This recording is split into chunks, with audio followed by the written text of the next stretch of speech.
All right, guys, game of the weekend was Florida and Utah.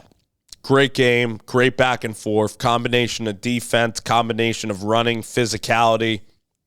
In terms of a competition, it was the best game all weekend. In terms of drama, I mean, because you look at that North Carolina App State game, that game was just an offensive shootout, but defensively it just was ridiculous, Really, North Carolina, they might be in for a pretty rude awakening, with that team, and how is Mac Brown going to do and everything with Gene Chizik. I mean, hopefully Gene can survive the rest of the year.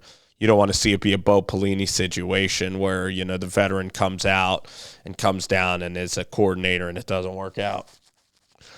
Overall, though, I mean, Anthony Richardson looks like one of the most fun players in college football. Now, I don't know if he's going to be – how consistent can Anthony be game in and game out? Because last year he was even very inconsistent, but he's never started a game. And, I mean, people are already comparing him to Cam Newton, saying he can win a Heisman. So, I mean, odds would tell you that it's probably not going to be that way, that you're going to have growing pains, good and bad. This Florida team, though – I think Tennessee looks very good, Josh Heupel. So it's interesting that Heupel and Napier, which are two hires that were pretty much like kind of meh hires to a lot of the outside world, not the flashiest names. And I didn't believe that Heupel could really, change this thing around. I believe that UCF, he inherited Scott Frost. He inherited that program, did a decent job. But at Tennessee, he's honestly built a really good offense. And Billy Napier in one week, with all of Dan Mullen and all the failures of recruiting on the defensive side of the ball, for him to go out there and get the guys playing as a unit, get them playing tough. And then that 2-minute drill by Billy Napier and Richardson was amazing.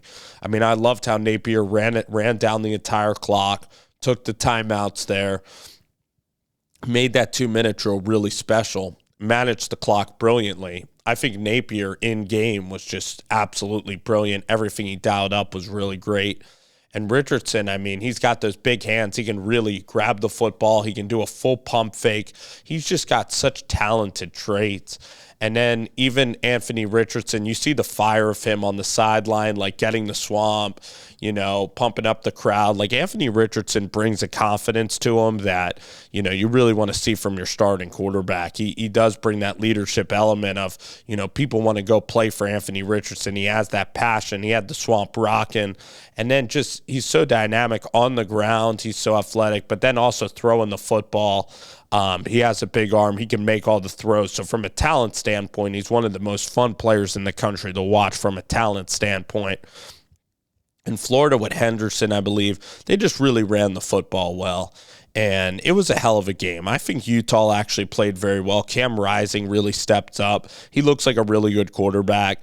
And then at the end of the game, in that situation, of course, you want to, not force a ball into double coverage like that. They could have ran the ball. I mean, you have 21 seconds left. If you ran and get stuffed and then you spike it, maybe you roll out Cameron Rising because he is very mobile. In that instance, you just got to get a more high percentage play for Cam Rising. But listen, you kick the field goal and then you go to overtime, there's a 50-50 chance you're losing that game because Florida at home with town of Florida. I mean, the point is, the SEC is very talented, that an SEC team like Florida can go out and beat a Utah team. Now, I'm sure if it was in Utah would probably win the game, probably by a touchdown, maybe a little bit more. But still, you look at the SEC East now, and you got Florida that's getting there. South Carolina is building some talent there. Tennessee does look very impressive.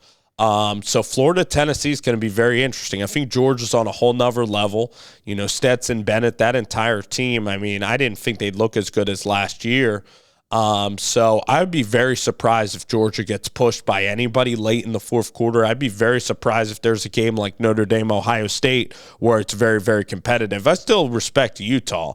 I just think Florida, with Billy Napier's actually done an outstanding job. I think Florida could still be an 8-win or 9-win team with Anthony Richardson at quarterback. I don't think they're going to compete with Georgia for the SEC East or anything. But in terms of the conference, I mean, it's going to be really fun to watch Florida. I think that they're an 8-win team with Richardson. I really do. They're probably going to lose 4 times. If they go 9-3, wow.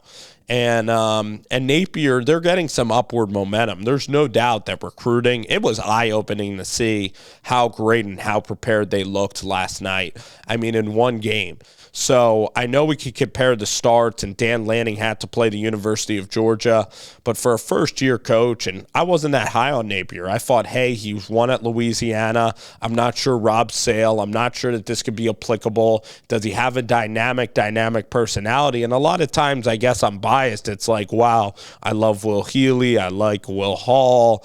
I like some of these very dynamic, like how great are the press conferences? How entertaining are they going to be? But Billy Napier, remember, he was losing recruits in the middle of the summer. He lost out on Rashada. Miami's coming up big. He didn't have a great summer of recruiting to start out. He had a very rocky start. And then last night, that was a hell of a performance for Billy Napier. So it doesn't mean like Napier's going to be great long term, but damn, you got to say, wow, Billy Napier actually has some potential if they're going to run that offense, and nobody can really stop it. So, but Florida, it's high expectations.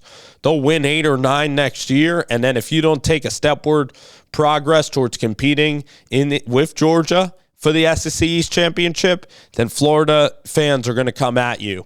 And that's the thing with Dan Mullen. He kept Grantham.